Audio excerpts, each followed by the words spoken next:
What's up, guys? Mickle here, and Hester Peirce, who is one of the most pro-crypto people at the SEC, has been almost completely silent about Gary Gensler's attack on the cryptocurrency industry since he took control of the SEC. Well, guys, just today, Hester Peirce came out with a brand new statement about what Gary Gensler is doing to this industry, and in this video, I want to talk about exactly what she said and what implications this could have. Guys, I also want to point out something absolutely insane found by John Deaton, which literally proves that the SEC is currently trying to change the laws to try to jam cryptocurrency into their jurisdiction. Guys, this is something we have not seen the SEC try yet, but is absolutely absurd. And guys, it's just going to show you how corrupt of an agency this really is. Last of all, guys, it looks like XRP could be on the verge of a massive breakout. At the end of this video, we're going to go over exactly what we need to do in order for that to happen, or whether or not we're going to be waiting a couple more months. Guys, make sure to stick around to the end of the video to see that. You are not going to want to miss it. Like always, guys, your support means so much to this channel. If you want to see more videos just like this, make sure to hit the like and subscribe button down below and turn on bell notifications. These three simple things are going to go such a long way in helping this channel grow, and it really does mean so much to me. If you guys ever need a good place to buy some XRP, make sure to check out my favorite exchange, Uphold, down in the description of this video. Guys, Uphold is absolutely outstanding. They have so many awesome features, such as an XRP debit card that no other exchange has. So guys, make sure to check out Uphold using the link in the description of this video if you haven't already.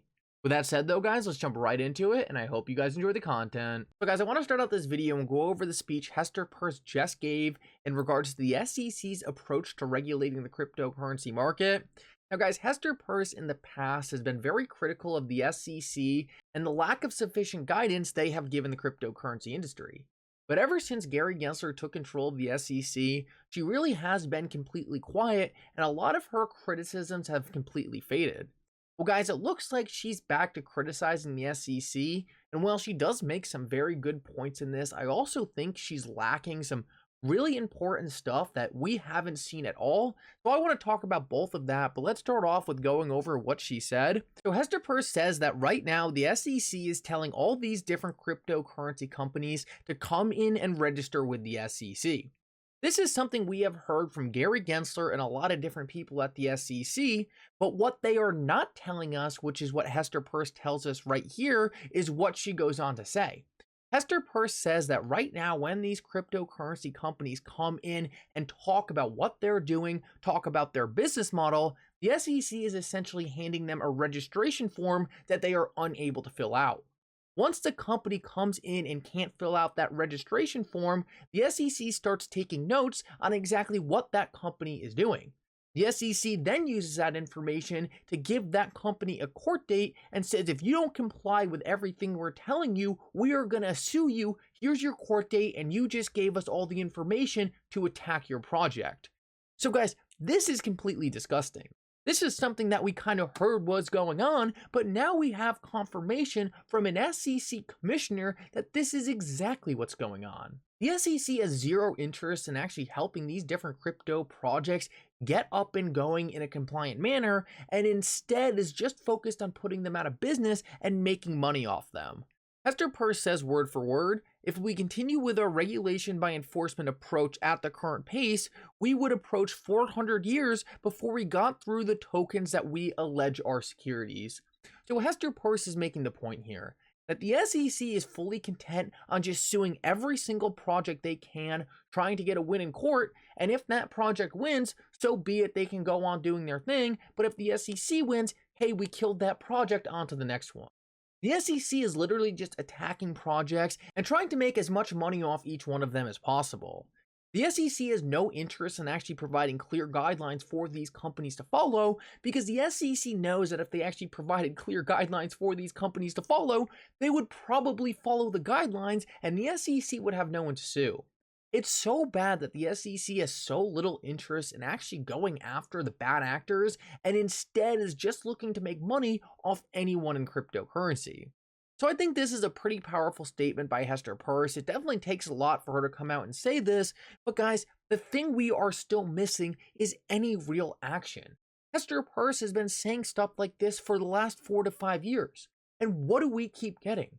we just get case after case attacking cryptocurrency companies. It's great that she comes out and says this because it's what's on everyone's mind and this is what everyone thought was happening. But it doesn't actually help anything. Here we are, we know the SEC is once again out of line and we don't actually get anywhere from it. Even worse is the fact that we're kind of seeing this same behavior from different people in Congress, the people who are supposed to be holding the SEC accountable. We've had people like Warren Davidson and Tom Emmer say a new day is coming for the SEC and they are going to hold the SEC accountable. Yet we're yet to see anything actually happen, and we're just sitting here with no action from any of the people who actually have the power to make a difference.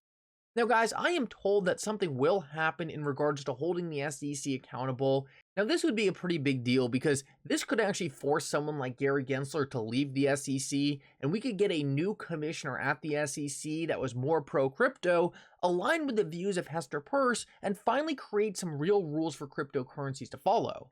That's why it's so important that a lot of these people stop talking and actually get something done.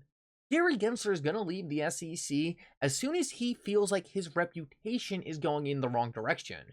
I know what you're thinking, isn't it already going in the wrong direction? Well, yeah, but at the end of the day, he's not really being held to any punishment. There's no investigations going on, so he's really just dealing with a bunch of backlash but no action. We need some action put on Gary Gensler to get him out of the SEC and get someone in the SEC with Hester Peirce who's actually going to help the innovation. So guys, my overall thoughts on this is it's great that Hester Peirce is coming out and saying stuff like this. It's important that we raise awareness, but we've been raising awareness for 4 to 5 years now. We need action, and to be honest, we need this action to come from Congress. They promised it would happen. Let's pick up the pace a little bit and really get this going because, guys, I think everyone in the cryptocurrency community is sick of waiting around. So, guys, now I want to move on and talk about something that is absolutely wild. This is mind-blowing. This was picked up on by John Deaton. Guys, the SEC is now blatantly and obviously trying to change the law to try to jam cryptocurrencies into their jurisdiction. Guys, the SEC is literally going against the laws given to them by Congress and breaking those laws, trying to change them so that they can control cryptocurrency. Guys, I want to start out by saying that this is probably not the best move because the fact that they need to break and change the laws kind of proves that cryptocurrencies don't fit into the security designation. But guys, let me show you what they're doing because this is wild. John Deaton tweeted out in response to Attorney Bill, I'm sure you know that the SEC's official position outside of court is the commission, on the other hand, does not require vertical or horizontal commonality per se, nor does it view a common enterprise as a distinct element of the term investment contract. So guys, right here we see the SEC literally trying to change the rules so they don't have to deal with the fact that cryptocurrencies are decentralized and don't have any common enterprise. Guys, the SEC, by changing these rules, is literally acknowledging the fact that, hey, cryptocurrencies are not securities. But if we just change this one little rule, we can make it look like they're securities. Guys, this is absolutely disgusting, and Jeremy Hogan chimes in here and really breaks down how bad this is. He says, wow, I have never read that before. The law says the speed limit is 65, but the SEC doesn't agree with that law, and the SEC is going to pull you over even if you're going 50. Guys, this is exactly what the SEC is doing. The SEC is taking the law given to them by Congress. Congress is saying, SEC, enforce this law, and the SEC is saying, no, we're actually going to enforce a different law because this is going to allow us to go after more people. Guys, the SEC, by changing this law, is literally acknowledging cryptocurrencies are not securities, but is saying, hey, we're just going to change the law and make them securities. And that way we don't have to listen to the people who actually give us our power. Guys, this is absolutely wild. It really shows you what kind of agency we're dealing with here. It really shows you that what Ripple is doing for the cryptocurrency industry is absolutely massive. And guys, the SEC would have tried to kill cryptocurrencies at all costs if they had that power. The fight Ripple is giving to the SEC is literally saving cryptocurrency because, guys, this right here will just show you that the SEC would have done anything they could, whether it was lawful or not, to kill cryptocurrency. Guys, luckily for us, I do think Ripple is going to get that big win, and I think it's going to be big for all of crypto. It's just a matter of time, and right now we're in a waiting game. And guys, speaking of a waiting game, we are currently watching the XRP price chart come to one of the most critical resistances we have had for the last 2 years. It's trying so hard to break through this thing right now. Whether or not it does, it's super hard to tell. Obviously, I am praying that it breaks through, but we have seen a lot of fake breakouts before in the past, so I'm watching it skeptically. Now, guys, if we do not get through this, I have a feeling what XRP is going to do is fall back down and consolidate for a couple more months, and it just so happens this would take us to the time where we are expecting a ruling in this case. Guys, if XRP can't get through this resistance right here, I have a feeling we're going to need an event to help us break out, and that event could be this Ripple SEC case ending, and it just so happens this would line up perfectly with where James K. Filan was predicting Judge Torres would make a ruling in this case. So guys, let's see what happens. I'm going to be watching this very closely, but even if XRP does quickly pop up above this, we really need to see XRP rip, because we always have the chance that it could just get sucked back down below the resistance and be another fake out like we have seen in the past. Either way though, guys, we are running out of time. Eventually, we are going to have a volatile move. Let's hope it's to the upside, and let's hope it coincides with a big win in the Ripple case. Anyway, guys, thank you so much for coming. If you enjoyed this update, make sure to like and subscribe. It really does mean so much. And for now, Mickle out.